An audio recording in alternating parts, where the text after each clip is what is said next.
Hola, buenas tardes, días o noches. Bienvenidos nuevamente a tu iglesia Vida Nueva. Saludos a todos, a todas. Vamos a orar para comenzar el mensaje del día de hoy. Padre misericordioso, hoy te damos gracias. Gracias por este día, gracias por todo lo que tú haces en cada uno de nosotros. Gracias por estar hoy aquí, por poder alabar tu nombre. Bendice la vida de mis hermanos que hacen posible esta transmisión. Bendice este lugar. Bendice a cada persona que va a escuchar este mensaje y obra en su corazón, Señor. Todo esto te lo pido y te doy gracias en el nombre de Jesús, nuestro Señor y Salvador. Amén y amén. Pues este mensaje se llama Principio de Restitución. En la Biblia podemos ver principios de Dios que Él nos dejó, ¿verdad?, en su palabra para que nosotros los apliquemos a nuestra vida. Uno de ellos es el principio de restitución. La palabra restitución quiere decir resarcir un daño causado, retribuir o retribución. Y vamos a la palabra en el nombre del Padre, del Hijo y del Espíritu Santo. Amén. Para ver qué dice Dios sobre este principio. En Éxodo 22, del 1 al 15, dice: Cuando alguno hurtare buey u oveja y lo degollare o vendiere, por aquel buey pagará 5 bueyes y por aquella oveja 4 ovejas. Si el ladrón fuera hallado forzado una casa y fue herido y muriere, el que lo hirió no será culpado de su muerte. Pero si fuere de día, el autor de la muerte será reo de homicidio. El ladrón hará completa restitución. Si no tuviere con qué, será vendido por su hurto. Si fuere hallado con el hurto en la mano vivo, sea buey o asno u oveja, pagará el doble. Si alguno hiciere pastar en campo o viña y metiere su bestia en campo de otro, de lo mejor de su campo y de lo mejor de su viña, pagará. Cuando se prendiere fuego y al quemar espinos, quemare mieses amontonadas o en pie o campo, el que encendió el fuego pagará lo quemado. Cuando alguno diere a su prójimo plata o alhajas a guardar, y fuere hurtado de la casa de aquel hombre, si el ladrón fuere hallado, pagará el doble. Si el ladrón no fuere hallado, entonces el dueño de la casa será presentado a los jueces para que se vea si ha metido su mano en los bienes de su prójimo. En toda clase de fraude, sobre buey, sobre asno, sobre oveja, sobre vestido, sobre toda cosa perdida, cuando alguno dijere: esto es mío, la causa de ambos vendrá delante de los jueces, y el que los jueces condenaren pagará el doble a su prójimo. Si alguno hubiere dado a su prójimo asno o buey u oveja o cualquier otro animal a guardar, y éste muriere, o fuere atropellado o fuere llevado, sin verlo nadie, juramento de Jehová habrá entre ambos de que no metió su mano a los bienes de su prójimo, y su dueño lo aceptará y el otro no pagará. Mas si le hubiere sido hurtado, resarcirá a su dueño, y si le hubiera sido arrebatado por fiera, le traerá testimonio y no pagará lo arrebatado. Pero si alguno hubiere tomado prestada bestia de su prójimo y fuere estropeada o muerta, estando ausente su dueño, deberá pagarla. Si el dueño estaba presente, no la pagará. Si era alquilada, reciba el dueño el alquiler. Bueno, aquí es lo que Dios le dejó en la ley de Moisés para el pueblo de Israel en cuanto a este principio de restitución. Podemos ver que menciona todo, ¿verdad? El hurto, si algo se quema, si alguno deja algo a cargo de otra persona y es robado, etcétera. Entonces, pues ahí había reglas, ¿verdad?, para todo esto. Por ejemplo, dice que el ladrón, él pagaría o sería vendido por su hurto. Esto no quiere decir que la persona, sino que tenía que trabajar hasta que pagara lo que había pues robado, ¿sí? Con trabajo, puede ser con trabajo, o si en caso que tuviera dinero, con dinero. Por eso dice, si no tiene con qué pagar, tendría que pagar con trabajo. Igual en el caso de préstamos, por ejemplo, si le prestó algo a otra persona, a alguien, y en este caso se habla de animales o de cosas, porque en ese tiempo todavía no había como tal dinero, digámoslo así. Entonces esto era lo que Dios les dejó en la ley de Moisés. Dentro de toda la ley de Moisés que le dio Dios a Moisés, le dio también principio de restitución. Entonces se puede ver cómo se aplicaba. También entraban en el papel, digamos, los jueces, para que ellos pusieran orden, ¿verdad? ¿Por qué es importante este principio? ¿Sí? ¿Por qué lo podríamos aplicar aún ahora en nuestros tiempos? Todavía se podría aplicar y se debe incluso aplicar. ¿Por qué? Porque este principio nos hace responsable de nuestros actos. ¿Sí? No solamente hablamos ahora, en esta actualidad, lo debemos, de hecho nosotros como cristianos, de aplicar este principio. ¿Por qué? Porque ahora, habemos muchos que en nuestra vida, antes de conocer a Dios, dañamos, ¿verdad?, de muchas maneras a muchas personas. Dañamos económicamente, dañamos espiritualmente, dañamos físicamente, dañamos materialmente a personas, dañamos psicológicamente, dañamos emocionalmente. Por eso es importante que si tú todavía no aplicas este principio de restitución a tu vida, lo empieces a practicar. ¿Por qué? Porque este principio, como te repito, nos hace responsable de nuestros actos. ¿En qué manera? En la manera en que nos vamos a dar cuenta que hicimos daño y que tenemos que resarcir ese daño. Hay muchas veces que no se puede ya, porque a lo mejor, no sé, le hiciste daño a una persona en la vida pasada antes de conocer a Cristo y ya no volviste a ver a esa persona. Pues en ese caso, por ejemplo, puedes ir a Dios y pedirle perdón, obviamente, por lo que hiciste, arrepentirte y no volverlo a hacer. Pero si sí existe la persona, pues debes de pedirle perdón. Y si le debes, más adelante lo vamos a ver, pues pagar, ¿verdad? En el caso económico, de muchas índoles. ¿Por qué? Porque si nosotros no hacemos o aplicamos este principio de restitución, hay otro principio que entra en estos casos, que es el de la siembra y la cosecha, como Pablo lo habló en Gálatas 6:7, que dice: no os engañéis, Dios no puede ser burlado, pues todo lo que el hombre sembrare, eso también segará. Muchos hemos escuchado el concepto del karma, ¿sí? Pues no es otra cosa o no existe como tal, sino Dios da el principio de la siembra y la cosecha. Y dice que no nos engañemos a nosotros mismos. Dios no puede ser engañado o burlado, porque todo lo que sembraremos o hayamos sembrado, eso cosecharemos. ¿Sí? O sea, no es que tengas mala suerte o que porque hiciste algo bueno te pasa lo malo, o como muchas cosas que se dicen, ¿verdad? No es así. O sea, si nosotros sembramos odio en el pasado, pues vamos a obtener pues odio, ¿verdad?, de personas. Y así. Entonces, por eso es importante empezar a aplicar. Si tú no has aplicado este principio de restitución a tu vida, lo empieces a aplicar.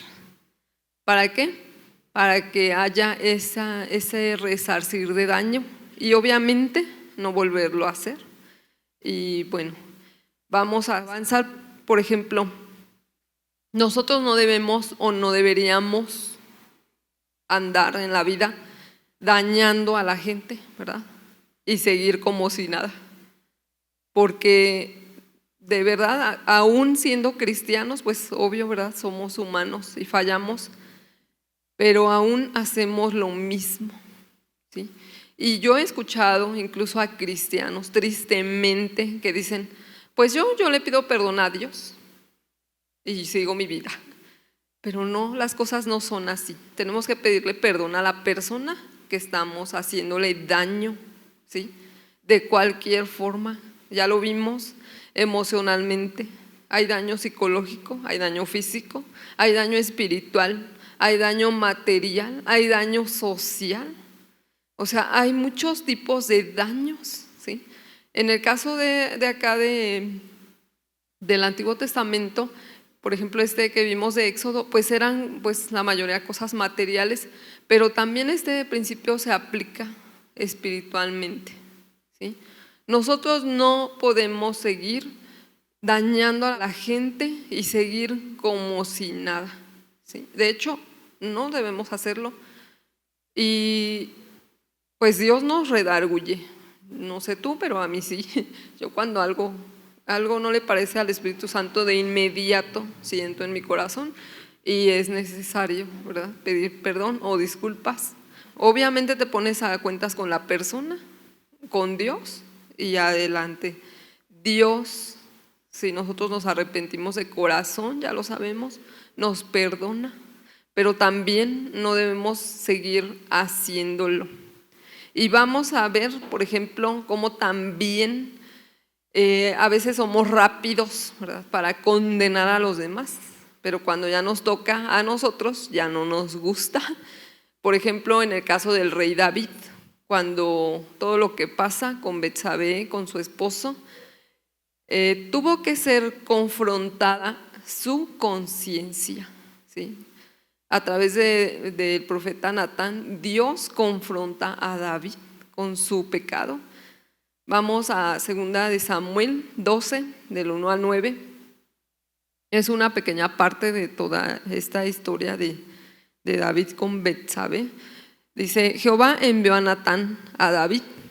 Viniendo a él, le dijo, había 2 hombres en una ciudad, el uno rico y el otro pobre. El rico tenía numerosas ovejas y vacas, pero el pobre no tenía más que una sola corderita que él había comprado y criado, y que había crecido con él y con sus hijos juntamente, comiendo de su bocado y bebiendo de su vaso, y durmiendo en su seno, y la tenía como a una hija. Y vino uno de camino al hombre rico, y éste no quiso tomar de sus ovejas y de sus vacas para guisar para el caminante que había venido a él, sino que tomó la oveja de aquel hombre pobre y la preparó para aquel que había venido a él. Entonces se encendió el furor de David en gran manera contra aquel hombre y dijo a Natán, vive Jehová, que el que tal hizo es digno de muerte y debe pagar la cordera con 4 tantos, porque hizo tal cosa y no tuvo misericordia. Entonces dijo Natán a David, tú eres aquel hombre, así ha dicho Jehová, Dios de Israel. Yo te ungí por rey sobre Israel y te libré de la mano de Saúl y te di la casa de tu señor y las mujeres de tu señor en tu seno. Además, te di la casa de Israel y de Judá. Y si eso fuera poco, te habría añadido mucho más. ¿Por qué pues tuviste en poco la palabra de Jehová, haciendo lo malo delante de sus ojos? A Urías Heteo heriste a espada y tomaste por mujer a su mujer, y a él lo mataste con la espada de los hijos de Amón. Aquí podemos ver que David pensaba, ¿verdad?, como muchos de nosotros podemos pensar, que a Dios ya se le había olvidado o que Dios no había visto lo que él había hecho. No sé qué pensaría David en estos momentos, porque David andaba como si nada, después de que mandó matar a Urías, él se trae a Betsabé a su casa, la hace su esposa, ella estaba embarazada y sigue su vida como si nada, pero resulta que como dice en Gálatas, Dios no puede ser engañado. Podemos engañarnos a nosotros mismos, incluso a las personas, pero a Dios no lo vamos a engañar. Aquí está, como Dios, no sé, tal vez esperó a ver si David por él mismo se arrepentía e iba a él y le confesaba el pecado. No, o sea, tuvo que ser confrontado por medio del profeta Natán, y esto fue con una parábola, ¿sí? Porque Natán no le llegó, tú hiciste esto y aquello, no, le empezó a contar una historia. Y dice, entonces se encendió el furor de David en gran manera contra aquel hombre de la historia. Y le dice a Natán, vive Jehová, que el que tal hizo es digno de muerte. Es cierto que lo que él hizo, lo que hizo David, era digno de que los mataran a los dos. De acuerdo a la ley, porque era adulterio, tenían que ser muertos los dos, tanto David como Betsabé. Y cuando Natán le dice todo esto a David, él reacciona así, o sea, se enoja y dice, no, es digno ya de que lo maten y además debe de pagar, ¿no? Pero cuando le dice, tú eres ese hombre, y Dios le recuerda no solamente lo que hizo, sino le dice Dios, yo te hice esto de ti, prácticamente no eras nadie, ¿verdad? Sin que yo te diera todo lo que te di, e hiciera todo lo que hice por ti. Y tú tuviste en poco la palabra de Dios, o sea, la instrucción de Dios, haciendo lo malo ante sus ojos. ¿Sí? Entonces aquí está claramente que ante Dios no podemos escondernos, ni mentir, ni nada. Y le dice Natán, tú heriste a espada, lo mandaste matar prácticamente y tomaste a su mujer por tu mujer. ¿Sí? Entonces, grave sí lo que hizo. Lo bueno que tenía David, o que tiene esta historia, es que David en ese momento se arrepiente y dice de inmediato, le he fallado a Dios, ¿sí? Entonces, pues ya no podía él resarcir el daño con Urías, porque él ya estaba muerto, pero ya no hizo lo mismo, o sea, ya no lo volvió a hacer, le pidió perdón a Dios. Y podemos ver arrepentimiento en varios de los salmos, ¿sí? ¿Por qué ofendemos o hacemos este tipo de cosas como David, ya conociendo a Dios? Pues porque es lógico, ¿verdad? Somos humanos, pero sin embargo eso no nos justifica y tampoco quiere decir que no haya consecuencias. David pagó, aunque se arrepintió, sí, de corazón, y Dios lo perdonó, porque le dice mismo Natán, Dios ya te perdonó, pero hay consecuencias que van a pasar.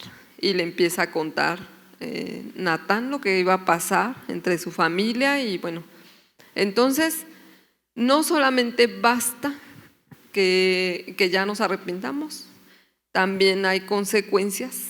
Y pues debemos pedirle a Dios misericordia, ¿verdad? No nos queda más cuando cometemos este tipo de cosas o de otro tipo.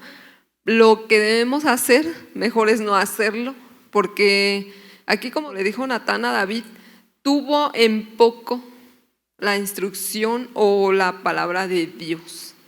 Nosotros no debemos tener en poco la instrucción de Dios, porque vamos a llegar a ser, si no es que estas cosas o peores, si nosotros no nos ponemos ahora sí que listos a no hacer ese tipo de cosas, ¿verdad? Como las que hizo David. Entonces, todo lo malo que hagamos se lo hacemos a Dios. Jesús mismo lo dijo en Mateo 25, 35 al 45. Aunque nosotros pensemos, digamos, pero fue a una persona, Jesús lo mismo lo dijo.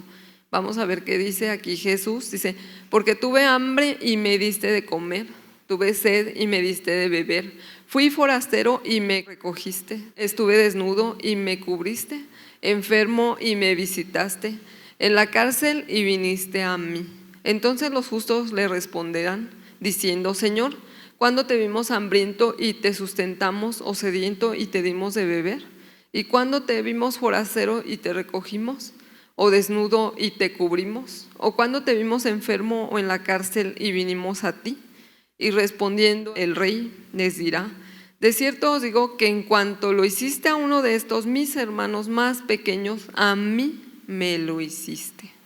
Entonces dirá también a los de la izquierda, apartados de mí, malditos, al fuego eterno preparado para el diablo y sus ángeles, porque tuve hambre y no me diste de comer, tuve sed y no me diste de beber. Fui forastero y no me recogiste, estuve desnudo y no me cubriste, enfermo y en la cárcel y no me visitaste. Entonces ellos le responderán, Señor, ¿cuándo te vimos hambriento, sediento, forastero, desnudo, enfermo o en la cárcel y no te servimos? Entonces le responderá diciendo, de cierto os digo que en cuanto no lo hiciste a uno de estos más pequeños, tampoco a mí me lo hiciste. Ahí está, entonces, lo bueno que hagamos es como si lo hiciéramos para Dios, y lo malo que hagamos también es como si se lo hiciéramos a Dios. Entonces, por eso es que debemos de tener cuidado con nuestras acciones. Nuestras acciones deben estar alineadas con la palabra de Dios. No solamente ofendemos de acción, también de palabra. Ya lo vimos en mensajes pasados de las semanas que pasaron, ser santos en todo, en nuestros actos, en nuestros pensamientos, en nuestras palabras. Entonces, no solamente ofendemos de palabra, de acción y de pensamiento. O sea, por eso es que debemos tener cuidado de las ofensas que hacemos aún de pensamiento, porque Dios conoce nuestros pensamientos también. Entonces, aquí Jesús mismo lo dice, si nosotros hicimos el bien, es como si se lo hicimos a Él. Si hicimos el mal, es como si se lo hicimos a Él mismo. Y volviendo al caso de David, pues él se arrepiente, ¿verdad? Ya vimos que no pudo resarcir el daño, pero por lo menos lo dejó de hacer. Vemos por ejemplo en el Salmo 32, él le da gracias a Dios por el perdón recibido, pero el que es exactamente para este caso de cuando él peca con Betsabé es el Salmo 51. Él lo escribe y se puede ver pues que él expresa su preocupación por perder la comunión con Dios, ¿sí? ¿Por qué es importante esto? Porque nosotros, si estamos haciendo daño incluso pues obviamente a los primeros que dañamos nosotros como papás, ¿verdad? En caso de los papás, es a nuestros hijos. Incluso pues nosotros mismos entre pareja, el esposo a la esposa al esposo, ¿verdad? Entonces es a los primeros que dañamos. Y es importante porque entonces si nosotros seguimos, o sea, no solamente lo hicimos en el pasado, sino que nosotros seguimos haciendo este tipo de cosas, pues perdemos esa comunión con Dios. Y lo dice también en Pedro, que nuestras oraciones no son escuchadas si nosotros estamos mal, en primer lugar, con nuestro esposo o al revés, con nuestra esposa. Y pues igual, ¿no? O sea, si con nuestros hijos o con nuestra familia más cercana, son a los que más llegamos a ofender. Entonces, si de todas maneras, si tú lo hiciste en el pasado, sabes que Dios ya te perdonó, como a David, pero es necesario resarcir el daño, pedir perdón. ¿Sí? Entonces vamos a seguir en Lucas 19, 1 al 10. También aquí podemos ver a una persona que nada más con estar en contacto con Jesús, él se arrepiente.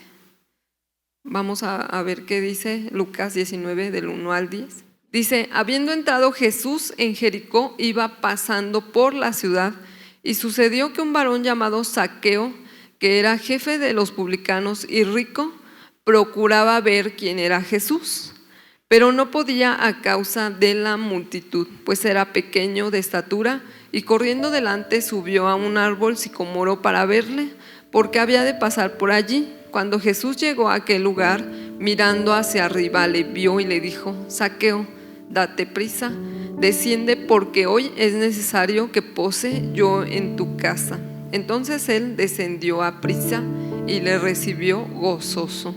Al ver esto, todos murmuraban diciendo que había entrado a posar con un hombre pecador. Entonces Zaqueo, puesto en pie, dijo al Señor: he aquí, Señor, la mitad de mis bienes doy a los pobres, y si en algo he defraudado a alguno, se lo devuelvo cuadruplicado.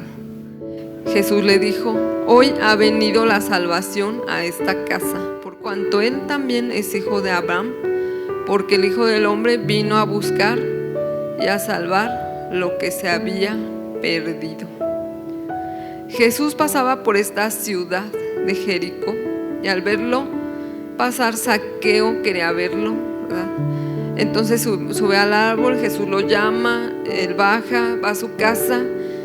En este fragmento de la palabra no dice que Jesús le haya dicho a Zaqueo que devolviera lo que había robado, que le diera sus bienes a los pobres, no dice. Pero él solo contactó con Jesús, hizo ese cambio en Zaqueo. Zaqueo era un cobrador de impuestos, era israelita, pero trabajaba para Roma. Entonces era pues despreciado y odiado por los israelitas mismos, los judíos. Aquí bien lo dice Jesús. Jesús vino a salvar y a buscar a lo perdido, ¿sí? A lo peor, al que piensa que ya no tiene remedio. Pues sí lo tuvo. Por ejemplo, Zaqueo, él reconoce ante Jesús que había defraudado, que había robado prácticamente a las personas, y él dice que iba a dar la mitad de sus bienes a los pobres, y que si alguno había defraudado, que se lo iba a devolver 4 veces. Acordémonos, si nos vamos al primer que te leí de Éxodo, así decía. Era una ley, digamos, que si alguien robaba, tenía que devolver 4 veces lo que había robado. Aquí pues Zaqueo aplica, ¿verdad?, ese principio de restitución, pero no solamente lo aplica, sino que él se arrepiente. Entonces debe haber un cambio. Si nosotros nos decimos conocer a Jesús, debe haber un cambio en nosotros. Debe verse en nuestras obras, ¿sí? Nuestras obras sean diferentes ahora. Entonces él dice: yo voy a hacer esto, ¿sí? Hubo un cambio en él. Jesús le dijo: hoy ha venido la salvación. Es necesario que como a David, que como a Zaqueo, nuestra conciencia sea removida, sea despertada por Dios. Hay que pedirle a Dios que si aún no vemos lo que hicimos o lo que estamos haciendo, lo veamos y resarcir ese daño y no seguirlo haciendo, obviamente, porque acordémonos, como dijo aquí Pablo en Gálatas, que Dios no puede ser burlado. Cosecharemos lo que hayamos sembrado. Después no nos sorprenda lo que cosechamos, ¿verdad? Si estamos sembrando pues lo malo, aún ya conociendo de Dios, sabiendo sus principios. No hacer como David, ¿verdad?, que tuvo en poco como dice aquí, la palabra de Dios. Queremos ver bendición en nuestra vida espiritual, en nuestra vida en general, pues debemos empezar a aplicar este principio de restitución. Primero con los más cercanos, que son a los que más dañamos, con nuestras actitudes, con nuestras palabras, con nuestras acciones, con nuestros pensamientos. Tal vez no vayas a ir a decirle directamente a tu esposa, ¿sabes qué? Perdóname por esto y aquello, una lista de lo que le hiciste, pero puedes sinceramente ir a ella o al revés al esposo, decirle: perdóname por no ser el esposo o la esposa que debía haber sido o que debo ser aún.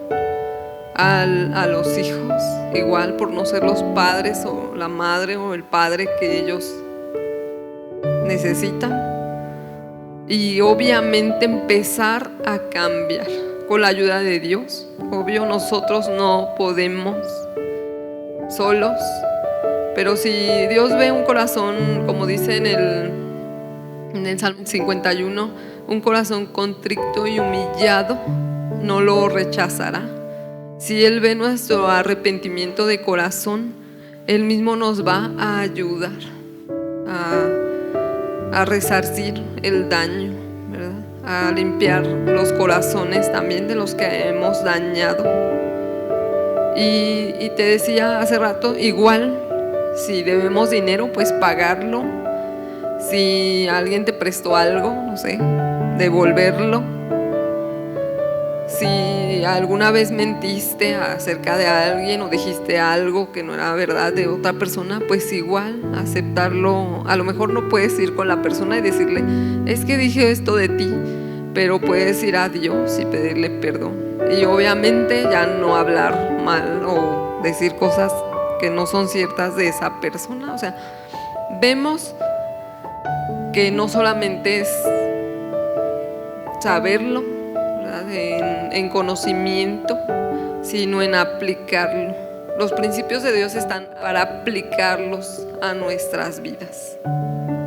Como este principio es muy importante, nos ayuda mucho a crecer espiritualmente, también a ser libres de muchas cosas, de culpas, del pasado en general. Te vas a sentir mejor si tú empiezas a aplicar este principio de restitución. Acordémonos que Dios es un Dios de orden, y si nosotros no lo hacemos por nuestra propia cuenta, va a venir alguien como Natán y no lo va a hacer ver, ¿verdad? Entonces es necesario que lo empecemos a hacer por voluntad propia, este principio de restitución, e irlo aplicando en nuestra vida, principalmente, como te decía, con los que tenemos más cercanos, ¿verdad? Pues espero que esto te ayude mucho a tu crecimiento espiritual, a tu vida en general. Y pues vamos a orar para terminar. Padre amado y misericordioso, te doy gracias por esta tu palabra. Tú quieres que nosotros seamos personas que apliquemos tus principios, porque para eso nos los has dejado en tu palabra. Ayúdanos también a hacerlo, a aceptarlo.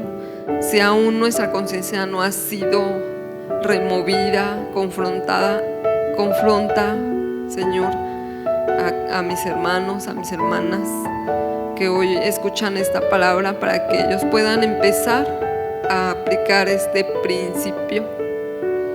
Ayúdanos, llévanos al arrepentimiento, a ver realmente nuestro pecado, nuestro mal, y arrepentirnos, resarcir daños y seguir adelante de tu mano. Todo esto te lo pido y te doy gracias en el nombre de Jesús, nuestro Señor y Salvador. Amén y amén.